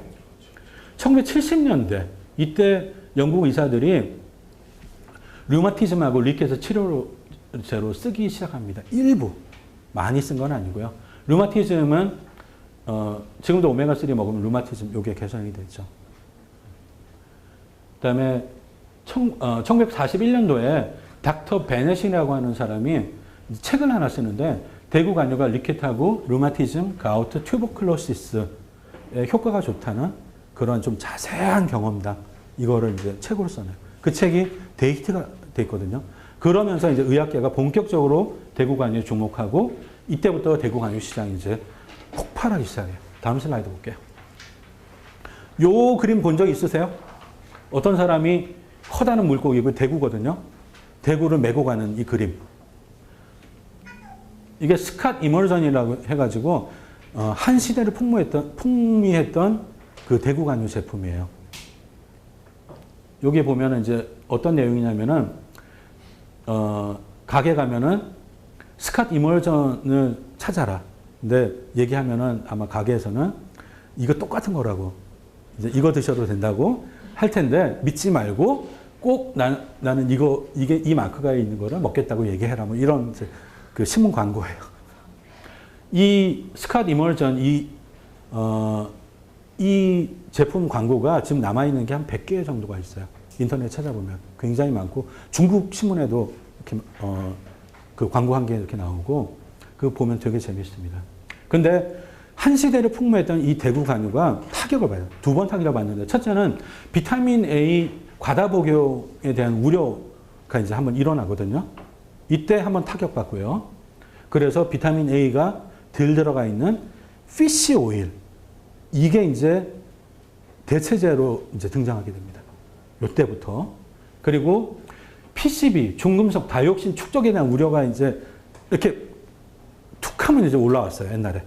그래서 대구 간유가 타격을 받고, 피쉬 오일은 어떻게 이걸 물리치냐면은 몰리큘러 디스틸레이션, 분자 증류 방법을 동원해 가지고 이 문제를 해결합니다. 그래서 지금은 피쉬 오일, 이게 주류가 됐죠. 대구 간유는 대구 간유를 역사를 잘 모르시는 약사님들은 좀 환상이 좀 있을 수도 있어요. 근데 대구 간유는 좀 냄새도 심하고요. 만드는 과정이 원래 그래요. 왜냐하면 퍼먼테이션을 좀 시키거든요. 그래서 냄새가 좀 있고, 그다음에 중급속도 좀 많아요. 그래서 별로입니다. 대구 간유는. 자, 에스키모 스토리 한번 살펴볼게요. 1935년도에 이게 캐나다의 의사예요. 이 사람이 캐나다 이제 북쪽 지방에 가서 일을 하고 밑에 내려가서 책을 써요. 그 책에 있는 내용인데 건강 상태가 너무 좋대요. 암, 당뇨 환자들이 없고 천식 환자도 거의 없고 심장마비로 죽는 사람도 거의 없다. 이런 이제 그 내용 보고를 이렇게 하고요. 자기가 쓴 책에다 이렇게 씁니다. 그러면서 역학조사자들 관심을 받게 됐어요. 그래서 사람들이 많이 가서 역학조사를 해봤더니 정말 그래요. 근데 에스키모 식단의 특징이 뭐냐면은 야채하고 과일이 없어요. 당연히 그쪽 지역에는 야채, 과일 이런 게 없겠죠. 먹는 게 뭐냐면은 바다사자, 고래, 대구 뭐 이런 물고기들만 먹는 거예요. 그리고 봄, 여름에 아주 짧지만은 그때 이제 풀이 조금 나거든요. 그거 그때 조금 먹고. 그래서 LDL 콜레스테롤 수치가 되게 높아요. 이 사람들. 피 검사를 해보면. 그리고 세츄레이티드 팻 섭취량도 많고. 그러면 건강이 되게 안 좋잖아요. 이 심장마비나 아니면 심혈관 질환이 잘 올 텐데 봤더니 심혈관 질환이 잘 안 오는 거예요. 그래서 한동안 에스키모 패러독스라고 해가지고 이거를 이제 뭐 과학계의 몇 대 난제라고 하면 이제 꼭 들어가고 했습니다. 지금은 대충 해답이 풀렸죠. 오메가3를 많이 먹기 때문에 이 사람들이 심혈관계 질환이 없는 겁니다. 다음 슬라이드 볼게요. 자, 역학조사를 해보면은 조인트 페인하고 스킨 디지즈, 하트 디지즈가 데니쉬, 덴마크 사람들입니다. 왜 데니쉬를 컨트롤을 했냐면은 지금은 독립을 했어요. 그린랜드가. 자치를 했죠. 자치 상태인데 완전히 독립은 아니고. 근데 식민지였어요. 한동안. 그래서 덴마크 사람들이랑 비교를 했는데 덴마크 본토인들하고 비교를 했을 때 조인트 디지즈, 하트 디지즈, 스킨 디지즈 거의 없어요. 근데 덴마크 의사 두 명이 있었어요. 방하고 다이어버그라고 하는 이제 의사가 있었는데 다이어버그가 높은 사람, 계급이 좀 높아요. 방은 다이어버그의 조수예요. 방이 먼저 죽었고 다이어버그는 아직까지 생존해 있어요. 그래서 요즘 이제 그 논문 검색해 보면 가끔씩 다이어버그 이 사람 이제 이름도 이렇게 나옵니다. 뭐 나이가 80살, 90살 뭐 이렇게 됐을 겁니다. 근데 이 사람들이 이제 어떤 얘기를 듣냐면은 그린랜드 사람들이 건강 상태가 되게 좋더라. 근데 서구식 식단이 여기도 조금씩 들어가고 있어가지고 급격하게 건강 상태가 좀 안 좋아질 것 같아. 이런 얘기를 듣습니다. 그래서 부랴부랴 그린랜드로 여행을 가죠. 이 여행을 이제 한 너댓 번 한 겁니다. 가서 뭘 하냐면은 그 사람들이 먹는 거 좀 얻어오는 거예요. 그리고 피 뽑아오고. 그래서 본토로 가가지고 그거 이제 결과를 이렇게 내는 거죠. 연구를 하는 겁니다. 자, 봤더니 먹거리를 이렇게 얻어왔잖아요. 그래가지고 페리 엑시드 섭취량을 봤어요. 초록색이 에스키모입니다. 보시면은 세츄레이트 페리 엑시드를 되게 많이 먹죠. 오메가3 되게 많이 먹어요. 칼로리의 한 10% 이상. 그 다음에 오메가6는 조금밖에 안 먹고. 이 비율이 오메가3가 더 많아요. 2대 1 정도 이렇게 되고 역학조사마다 조금씩 틀려요. 어떤 역학조사도 0.8대 1 이걸 넘어가지 않아요. 하여튼 1대 1을 넘어가지는 않습니다. 어떤 역학조사든지. 자, 요게 1982년도에 책에 낸 거고요. 그 다음에 1980년도 란셋에 어떤 논문을 했냐면은 블리딩 타임이 이 에스키모인데 더 길어요. 한 2배 정도 더 깁니다. 데니시 이 사람들보다. 그리고 혈소판에 봤더니 오메가3가 되게 많은 거예요. 그래서 어떻게 결론했냐면은 혈소판에 오메가3가 되게 많아서 이 많은 이유는 많이 먹기 때문이죠. 많아서 블리딩 타임이 길고 블리딩 타임이 길어서 혈전 같은 게 덜 생기고 해서 저기 에스키모인들의 심혈관계 질환이 거의 없다라고 하는 가설을 세웁니다. 이 정도까지 얘기했다고 해가지고 완전히 다 증명된 거 아니잖아요. 가설을 세우고 이후로 계속해서 이제 연구를 하고 바톤을 받아가지고 다른 이제 후학들이 연구를 계속하게 되는 거죠. 다음 슬라이드 볼게요. 자, 여기까지만 이제 공부를 하고 잠깐 쉬도록 할게요. RTG 오메가3 요즘 이제 조금씩 제품들이 나오고 있는 것 같죠. 그러니까 이 제재의 가장 큰 문제는 뭐냐면 비싼 가격이었어요. 그렇지만은 경쟁이 이제 이 시장에 참가하는 사람들이 많아지면 경쟁이 더 치열해지고 가격이 다운되기 마련이거든요. 근데 지금은 어느 정도 쓸만한 수준으로 가격이 다운된 것 같아요. 한 3년 정도까지만 해도 되게 비쌌고, 그 다음에 원료를 만들어내는 회사도 몇 군데 없었어요. 한 두세 군데. 그러니까 부르는 게 값인데 후발주자들이 되게 많이 생겼거든요, 지금. RTG 오메가3 만드는 원료 회사들이 지금 한 20개도 되는 것 같아요. 그러면서 이쪽에서는 가격을 다운을 시켜요. 그러면서 이 기존 회사들에서도 이제 고민을 하겠죠. 다운을 좀 시키고 있는 것 같아요. 그래서 이제는 RTG 오메가3를 쓸만한 정도까지 가격이 떨어졌어요. 원료 가격이. 그래서 오메가3 많이 파시잖아요. 메이저로 팔만한 이제 그 정도 수준까지 떨어졌거든요. 자, RTG 오메가3 잘 아세요? 모르세요? 알아요? 잘 아세요? 대충은 알죠? 자, 그러면 빨리빨리 공부해 보도록 할게요. 자, 이게 피쉬 오일이에요. 피쉬 오일이면 요게 이제 백본입니다. 글라이세롤 백본에 페리엑시드가 이렇게 3개가 붙어 있는데 보통 이제 오메가3는 한 군데만 붙어 있죠. 요게 고전적인 피쉬 오일이에요. 그래서 고전적인 피쉬 오일은 오메가3 함량이 25%에서 한 30% 이렇게 됐죠. 근데 이 폼 오메가3가 한 40년 전에 나와가지고 지금은 시장의 주류죠. 약국에서 다 이거 팝니다. 그 고전적인 피쉬 오일 파는 약국은 거의 없을 거고 고전적인 피쉬 오일을 팔 이유가 없어요. 이유가 없고 이 폼이 가격이 너무 떨어졌기 때문에 이게 이제 메이저 폼인데 어떻게 하냐면은 여기 에탄올을 집어넣어 가지고 여기를 끊어내요. 여기를. 그래가지고 여기도 다 끊겨지겠죠. 그러면은 그 다음에 오메가3 요것만 이제 분리하는 겁니다. 대표적으로 분자증류법을 써가지고 오메가3만 분리를 해요. 근데 여기 끝에 에탄올이 이제 붙어 있는 거예요. 그래서 에틸 이서 형 오메가3라고 해야지 이 폼이라고 이제 하는 거죠. 그 다음에 RTG라고 이제 새로 나왔는데 이거는 뭐냐면은 다시 글라이세롤 백본을 붙여요. 그러니까 이 폼에다가 효소 반응을 이제 가해가지고 요렇게 만드는 효소가 있거든요. 근데 그 효소 다루기가 쉽지는 않죠. 왜냐하면 이게 그 수용성 환경이 아니라 기름 환경이잖아요.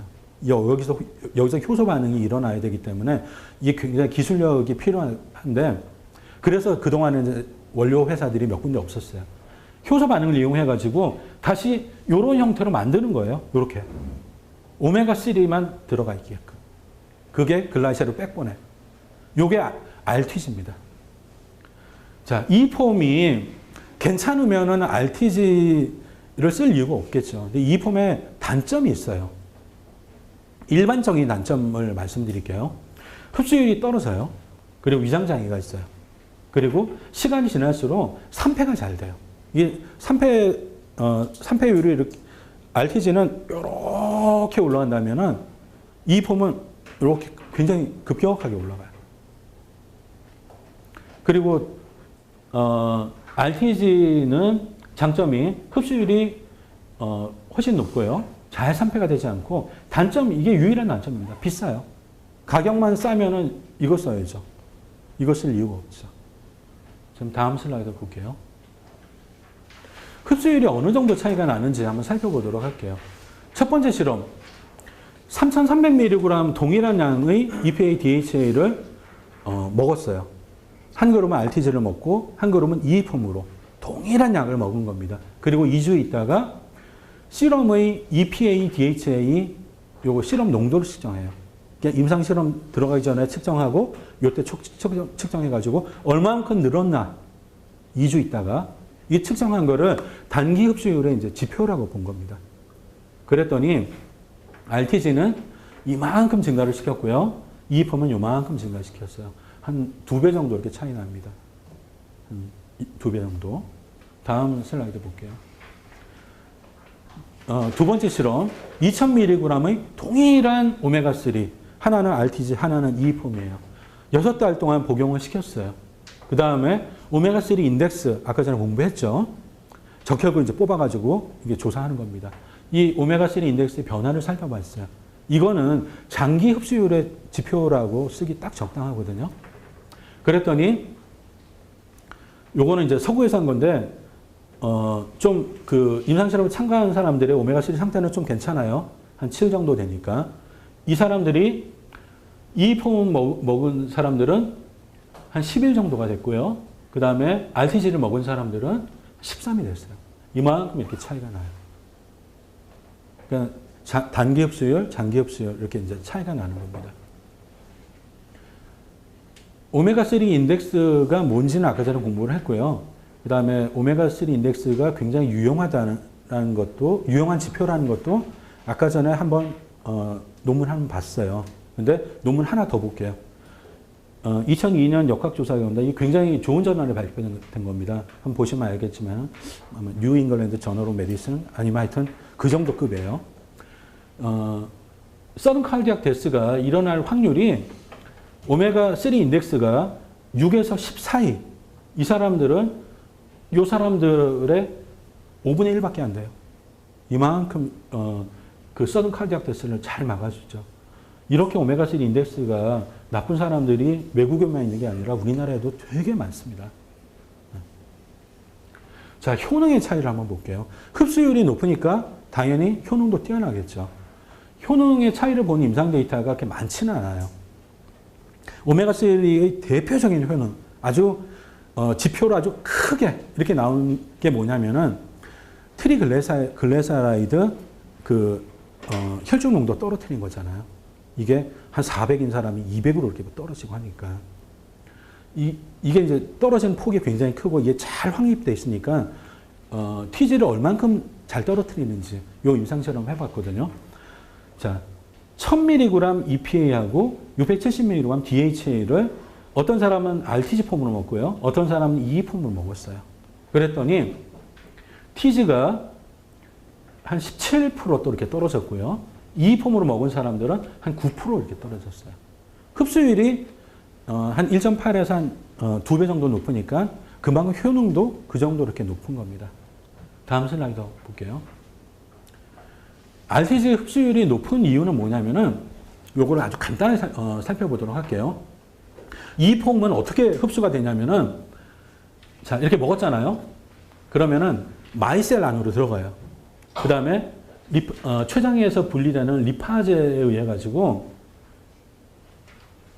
여기가 끊어집니다. 여기가 끊어져 가지고 에탄올하고 그다음에 페리엑시드 이렇게 나와요. 오메가3가 나옵니다. 그래서 이 폼 까는 마케팅 중에 하나가 뭐냐면은 알코올 생긴다고 아무것도 모르는 업자들이 그런 말도 안 되는 마케팅을 쓰고 있죠. 들어보셨어요? 한 번이라도 들어보셨죠? 인터넷 가면 되게 많고 실제로 그 건식 업자들 있잖아요. 그러니까 영업사원들 그런 얘기 이렇게 가끔마다 하긴 해요.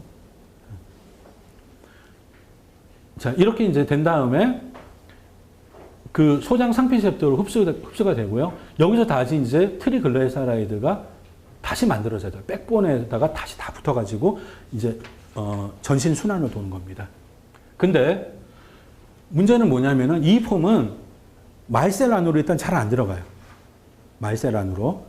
이 폼은 인류가 접하기 시작한 지 40년밖에 안 된 그런 형태의 먹거리예요. 몇백만 년 동안 이 폼 오메가3를 접해 본 적이 없어요. 인류는. 그래서 마이셀 안으로도 잘 안 들어가고 리파제, 췌장에서 분비되는 리파제가 잘 끊어내지도 못해요. 대신에 TG폼, 여기는 잘 끊어내죠. 이 리파제가. 그래서 이게 잘 안 끊어져요. 그래서 이쪽으로 이렇게 잘 안 들어가는 겁니다. 이게 순조롭게 쭉 이렇게 안 돼요. 그래서 흡수율이 떨어지는 겁니다. 근데 RTG 폼은 마이셀이 잘 들어가고요. 리파즈에서 잘 잘라져요. 근데 보시면 요 그림에서 보시면 알겠지만은 요게 세 군데 다 쪼개지는 게 아니라 1번 위치하고 3번 위치만 이렇게 쪼개져요. 2번 위치는 그대로 붙어 있습니다. 요 상태 리파즈에 의해서 요 상태가 되고요. 그 다음에 이렇게 흡수가 되는 겁니다. 그리고 요 흡수된 상태에서 다시 요 글라이시럴 백본에다 다 붙여요. 그래가지고 전신 순환을 돕니다. 아무래도 이 폼보다는 이게 원활하게 되겠죠. 그래서 흡수율이 이렇게 높은 겁니다. 그래서 이 폼 오메가3를 먹을 때는 기름기가 많은 음식을 같이 먹고 나서 바로 먹으라고 하잖아요. 그 이유가 뭐냐면은 백본이 없어요. 이 폼에는. 그래서 음식에서 글라이세릴 백본이 공급이 돼야 돼요. 글라이세릴 백본이 어디 많아요? 기름에 많잖아요.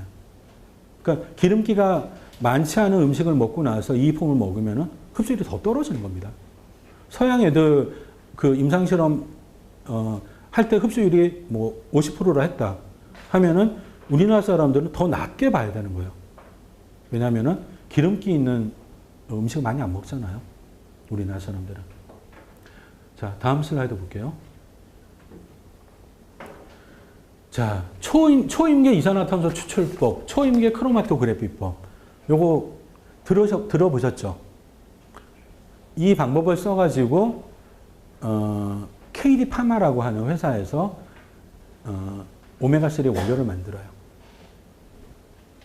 이 방법을 써가지고 만들어지는 제품은 뭐냐면은 이 폼이죠.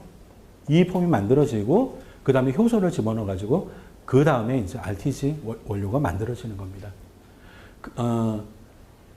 이 방법이 나오기 전에 썼던 방법은 몰레큘러 디스틸레이션이었어요. 분자증류였어요. 옛날에는 분자증류로 굉장히 가혹하게 했죠. 한 500도까지 온도를 높였어요.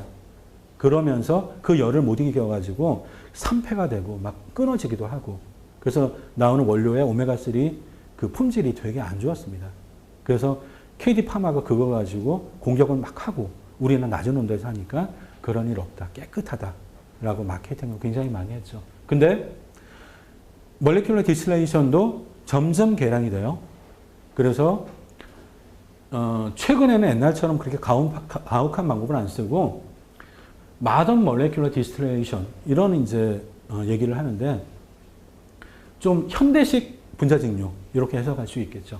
좀 잘해요. 어떤 방법을 쓰냐면은 압력을 살짝 갑니다. 옛날처럼 500도 이렇게 안 가요. 100도에서 한 120도 이 정도만 살짝 온도로 가고 짧은 시간 동안 가요. 그래도 충분히 분자증류를 할 수가 있어요. 그리고 무산소 조건에서 합니다. 그리고 질소를 충전해가지고. 그러면은 이게 산패가 될 이유가 없는 거예요. 그리고 몰레큘러 디스틸레이션을 딱 한 번만 시킵니다. 옛날에는 초창기에 이제 이 폼을 몰레큘러 디스틸레이션을 할 때는 분자증류를 몇 번 돌렸어요. 몇 번. 왜냐하면 순도를 높이기 위해서. 이게 잘 이해가 안 되시죠? 그러니까 이 폼의 EPA, DHA가 한 10분 있으면 이쪽에 떨어진다. 온도를 이렇게 올리면은. 그런 데이터가 있다고 쳐봐요. 그러면은 딱 10분에 다 떨어지냐? 그게 아니라고요. 한 9분 때도 좀 떨어지고, 한 11분 때도 좀 떨어져요. 요렇게 벨 모양의 분포를 버릴 거 아니에요. 그러면은 요걸 다 모아가지고 다시 한번 이제 분자증류를 하는 거예요. 그러면은 이제 더 샤프해지죠.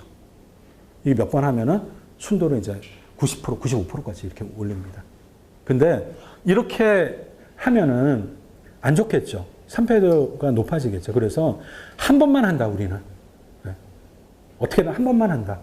뭐 하여튼 이런 여러 가지 방법을 써가지고 요즘 나오는 몰레큘러 디스틸레이션을 써서 만든 이 폼의 질이 굉장히 좋았었어요.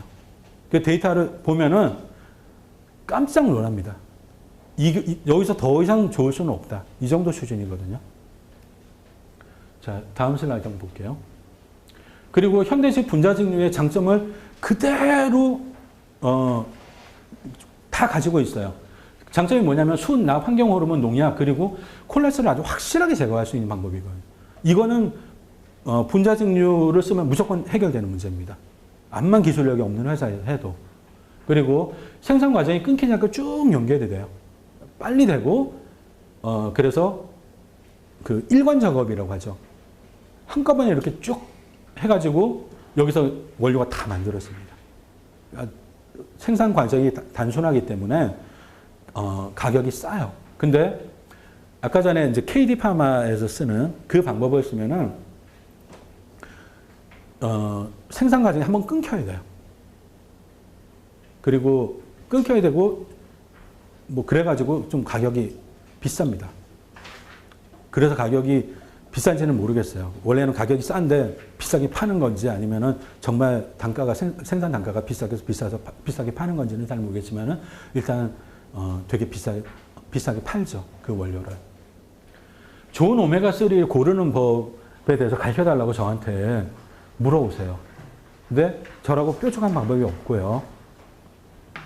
원래 약사라면 순도 뭐 80%냐 90%냐 그 데이터 가지고 있고, 그 다음에 중금속이 얼마만큼 들어있고, 그 다음에 환경호르몬 얼마만큼 들어있고, 그 다음에 산패도 수치 다 공개되어 있다면은 대한민국 약사 누구나 딱 보면은 10초면은 얘가 제일 좋고 얘가 그 다음 좋고 좋다. 누구든지 이거를 다 판단을 할 수가 있어요. 거기까지 보고 그 다음에 가격까지 이렇게 보면은 완전히 분석이 끝나는 거죠. 대한민국 약사라면 누구나 다 할 수 있는데 아무도 못해요, 지금. 그 이유는 뭐냐면은 이 정보가 공개되어 있지 않기 때문에. 그래서 그러는 겁니다. 그러니까 정보가 공개되어 있지 않으니까 마케팅만 난무하는 것 같아요. 다음 슬라이드 보겠게요.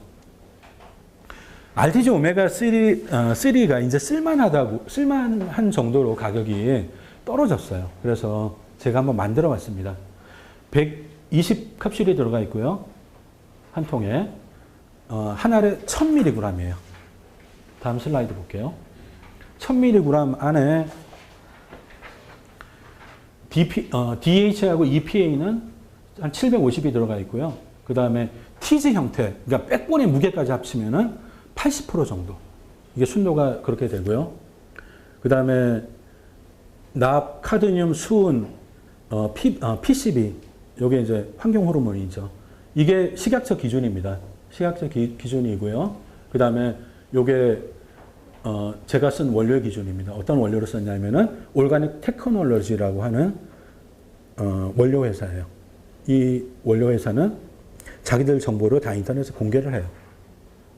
요즘 이게 유행이에요. 자기들 정보 다 공개하는 게 유행입니다. 그러니까 자신 있는 회사들은 공개하기 시작했어요.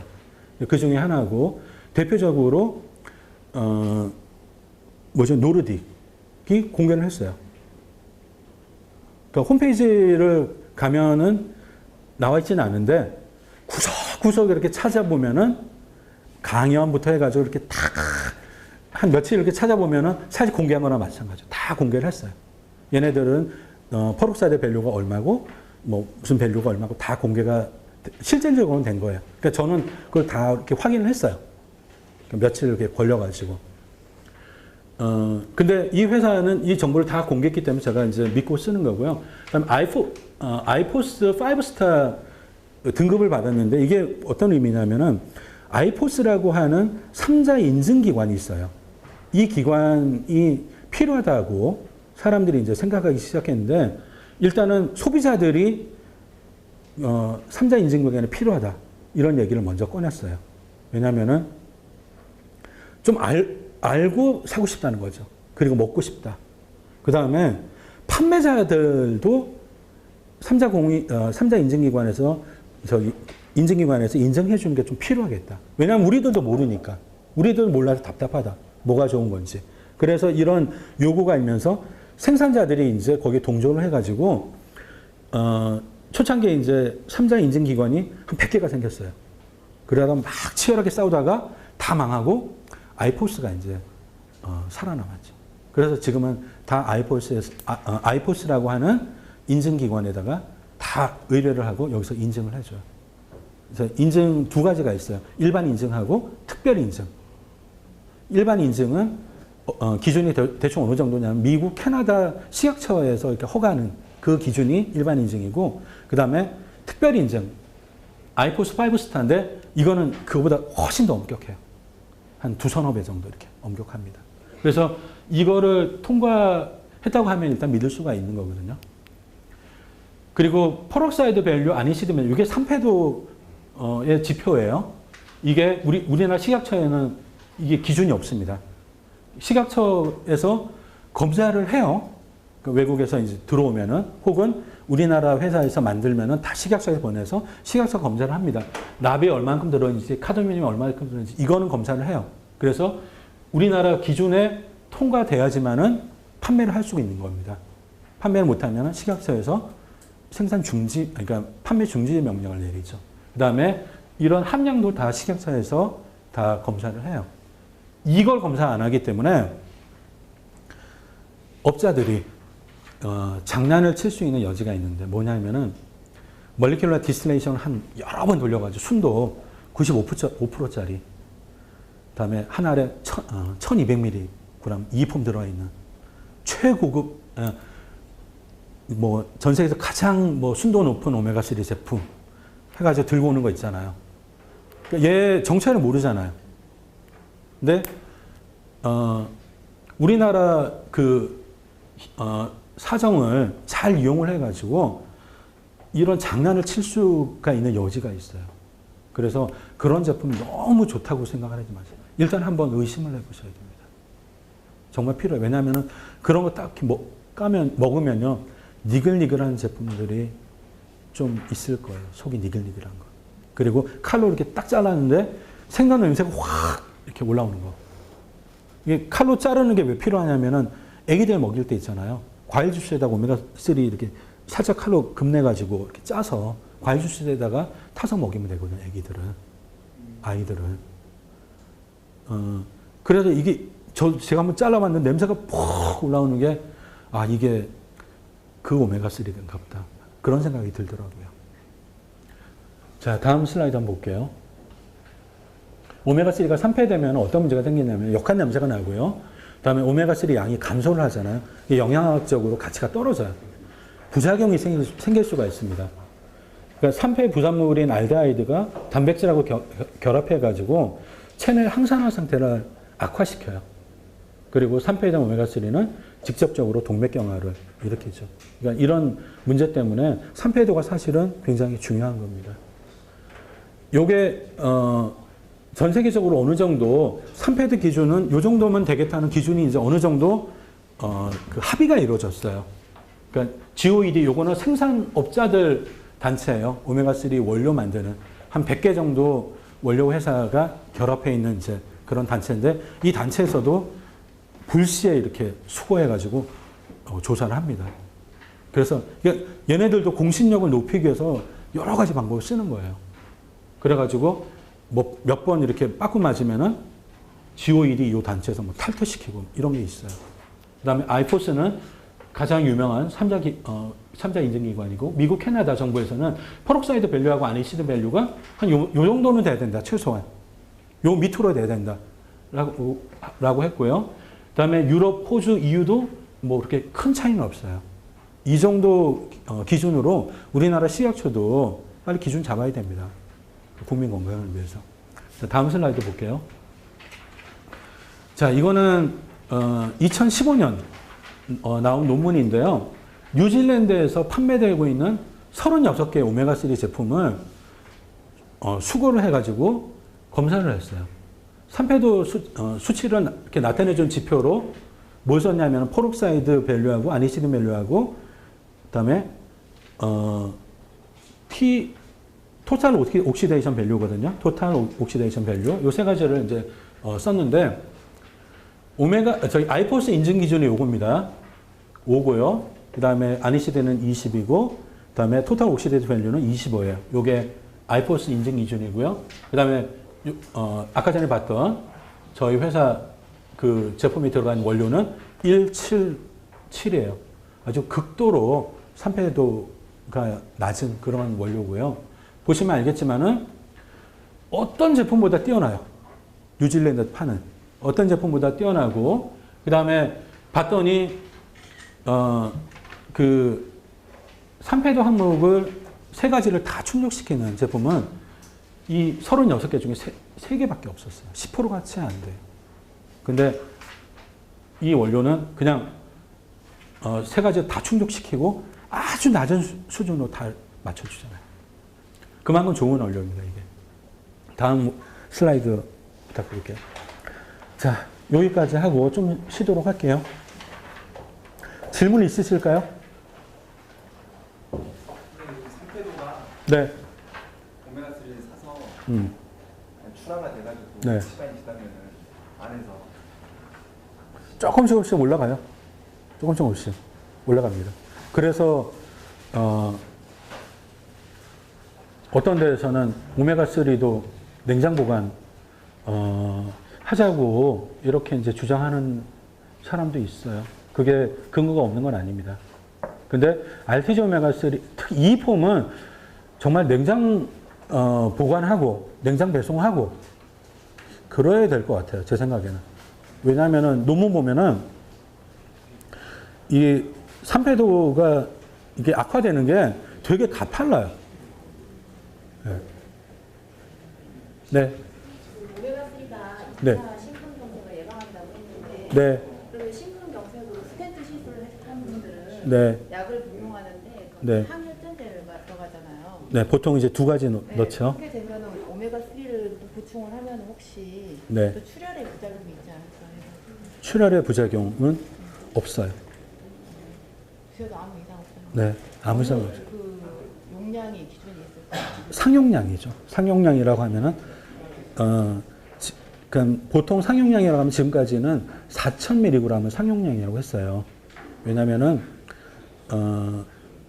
저기 미국 심장학회에서 4,000mg까지 권장한 게 있고, 그다음에 유럽 식약처에서 4,000mg까지 이제 그 어퍼 리밋으로 이렇게 딱 못을 박아놨거든요. 그래서 그 밑으로 이제 많이 쓰니까 4,000을 상용량이라고 했는데 유럽 식약처에서 얼마 전에 5,000으로 늘렸어요. 지금은 그냥 한 5,000 정도까지 상용량이라고 생각하시면 돼요.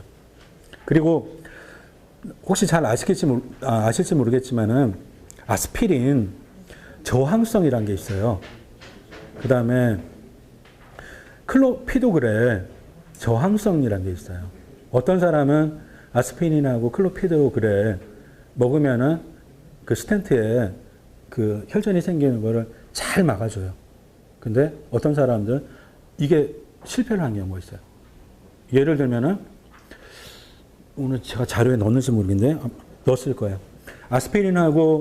아스피린의 저항성을 가진 사람, 클로피도그레의 저항성을 동시에 가진 사람, 이 사람은 스텐트 시술을 하면은 다시 혈전이 생길 확률이 한 2년 동안 한 50%. 근데 다 센시티브한 사람, 2가지에 센시티브한 사람은 한 뭐 1%, 2%. 이렇게 사람마다 천차만별이에요. 근데 클로피도그렐 그 저항성을 어떻게 극복할 건가, 그거는 아직 잘 연구가 돼 있지 않아요. 근데 아스피린 저항성은 오메가3 먹으면은 이게 벗겨져요. 한 2,000mg 정도. 그래서 스텐트 시술하고 오메가3 일단 무조건 듀얼 세라피라고 해서 2가지 먹을 거 아닙니까? 오메가3 먹는 거 절대 나쁜 거 아닙니다. 출혈 시간에 변화가 없어요, 일단. 안전한 거예요. 다음 슬라이드, 다음 질문, 다른 분 질문이 있으세요? 그러면은 한 5분에서 10분 정도 쉬었다가 또 하겠습니다.